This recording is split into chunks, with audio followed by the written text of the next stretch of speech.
Russia और Ukraine की लड़ाई के बीच में अभी एक नई न्यूज़ निकल के आ रही है कि यूएस ने जो है अपना ऑयल का इंपोर्ट रशिया से बहुत ज़्यादा बढ़ा दिया है। And this is at the expense of European allies. ये न्यूज़ छपी है ग्लोबल टाइम्स में, चाइना का न्यूज़पेपर है। इंडिया ने भी ये न्यूज़ छापी है। ये इसको स्टडी करते हैं।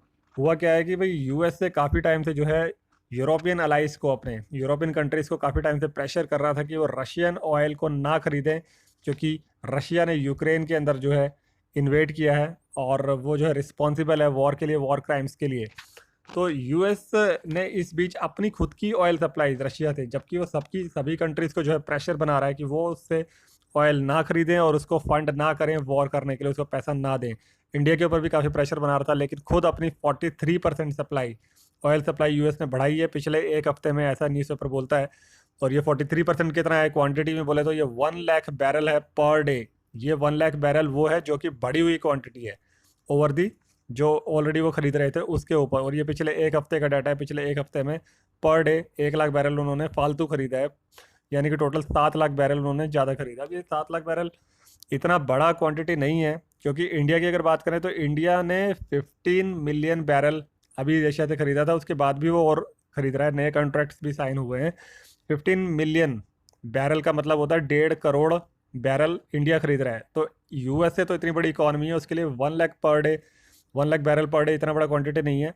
Question is not to increase the quantity, बस इन्होंने यूएस ट्रेजरी ने एक डेडलाइन सेट करी है कि वो 22 अप्रैल के बाद जो है अपनी डिपेंडेंस ख़त्म कर देंगे और सारे कॉन्ट्रैक्ट डील जो है ख़त्म कर देंगे। तो इसलिए वो अपने पुरानी कॉन्ट्रैक्ट जो है पूरे कर रहे हैं। तो ये इंफॉर्मेशन दी है Russian security council deputy secretary Mikhail Popov ने। वो ये बोल रहे हैं कि यूएस जो है बाकी कंट्रीज़ को प्रेशर कर रहा है, लेकिन वो खुद जो है अपने यूरोपियन एलाइज को नुकसान पहुंचाते हुए खुद जो है ऑयल का इंपोर्ट हमसे ज़्यादा कर रहा है। अब आप पूछेंगे कि रशिया के पास ये इन्फॉर्मेशन है तो चाइना क्यों छाप रहा है? भाई रशियन न्यूज़पेपर जो है वो भी बैन हो रखे हैं, तो रशिया ये इन्फॉर्मेशन पहुंचा नहीं सकता है। तो चाइना जो है ऑन बिहाफ ऑफ रशिया ये न्यूज़ छाप रहा है। रशिया ने बोला है कि यूएस की तरफ से इस तरह के और भी सरप्राइजेस देखने को मिल सकते हैं। देखिए, वाशिंगटन ने भी रिसेंटली जो है मिनरल जो फर्टिलाइजर्स हैं जो रशिया से वो इंपोर्ट करता है उसका एक्सपोर्ट जो है अलाउ कर दिया है, और उसको एसेंशियल गुड्स बताते हुए उन्होंने जो है रशिया से ये फर्टिलाइज़र का इंपोर्ट कंटिन्यू रखा है। अब फर्टिलाइज़र की बात कहाँ से आ गई बीच में? एक्चुअली फर्टिलाइज़र बहुत एसेंशियल है, बहुत ही ज़रूरी है अपनी एग्रीकल्चर को ग्रो करने के लिए। बिना फर्टिलाइज़र के एग्रीकल्चर में जो है ठीक से प्रोडक्शन नहीं हो सकती है, फूड की बहुत ज़्यादा शॉर्टेज हो जाएगी। वॉर ऑलरेडी ऑलरेडी चल रही है, फूड सप्लाई तो ऑलरेडी डिस्टर्ब्ड है अक्रॉस द वर्ल्ड। तो यूएस भी है अपनी जो है फार्मर्स की चिंता करते हुए इसको उसने जो है इंश्योर करा कि फर्टिलाइज़र दोबारा से कंटिन्यू करता रहे। अब रशिया जो है फर्टिलाइज़र का बहुत बड़ा एक्सपोर्टर है पूरी दुनिया को। अब जो यूरोपियन एलाइज हैं, यूरोपियन कंट्रीज़ हैं, वो अपनी डिपेंडेंस कम कर रहे हैं कॉन्टीन्यूसली। कुछ कंट्रीज़ तो बंद कर चुकी हैं, कुछ कंट्रीज़ जो हैं उन्होंने अपनी डेडलाइन सेट करी है कि by the end of this year they will reduce the import of oil and gas from Russia. लेकिन इस बीच खबर यह है कि यूएस ने अपना ऑयल इंपोर्ट्स बढ़ा दिए हैं। अब यहाँ पे एनालिस्ट का ये कहना है कि यूएस जो है रशिया से सस्ती एनर्जी खरीद रहा है, सस्ता ऑयल एंड गैस खरीद रहा है, और वो महंगे रेट पे यूरोप को बेच रहा है।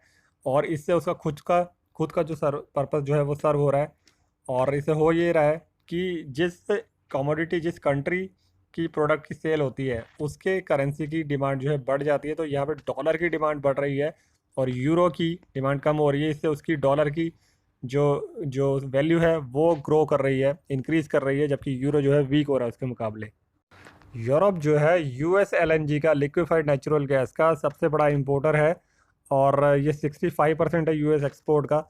यूएस ने ये भी बोला है कि 25 मार्च को ये बोला था यूएस ने कि कम से कम 15 बिलियन क्यूबिक मीटर ज़्यादा लिक्विफाइड नेचुरल गैस जो है वो यूरोप को सप्लाई करेगा, ताकि पूरा यूरोप जो है, यूरोपियन कंट्री जो उसके एलाइज हैं, वो रशियन एनर्जी के ऊपर जो है अपनी डिपेंडेंस को ख़त्म कर सकते हैं।